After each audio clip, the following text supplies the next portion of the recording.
Hi, RomanJK here. Today's video is just going to be a brief overview of how you can capitalize on your tax returns whenever you are self-employed. If you like what you see, smash that like button. I also stream on Twitch Monday, Tuesday, Thursdays, and Fridays. All links are down below, so let's go ahead and get into it. I will state this to start off the video. I am not a tax professional, so if you have any questions regarding taxes, make sure to consult a professional themselves.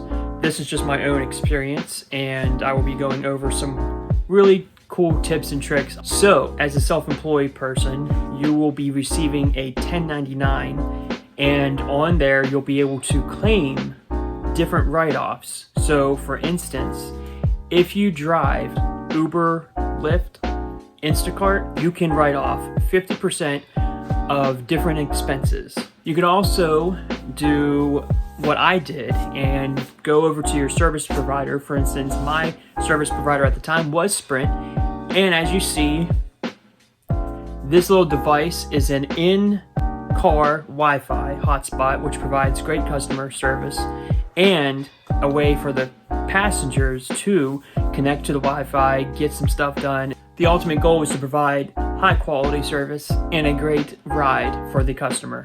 There are two really cool phone apps that you can download both on Apple devices and Android devices. The first one that is free is called Gas Guru.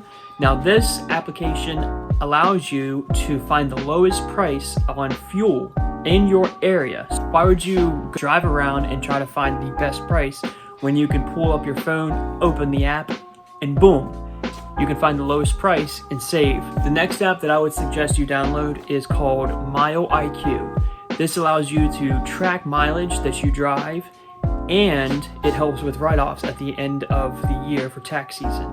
There are two payment options. You can do the monthly or you can do the yearly. Thank you so much for watching today's video. If this was helpful for you, make sure you smash that like button. And as always, see you on the next one.